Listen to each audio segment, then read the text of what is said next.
Hello everybody, in this tutorial I'm going to show you how to get copper ore in Windrose. First of all, make sure you're in the coastal jungle biome, which is the starter biome. Nextly, you want to find a cave. A cave looks like a giant rock, like this one. Also, if you play on the easy mode, you can see it on the map. But if you don't, it's a giant rock with a single opening on one side. Then press E to enter.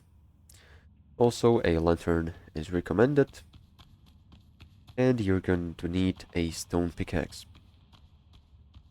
to mine the copper ore. And as you can see, right here, there's some poor copper ore and copper ore.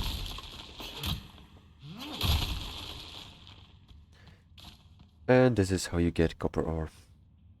If you found this helpful, make sure to like and subscribe, and see you in the next one.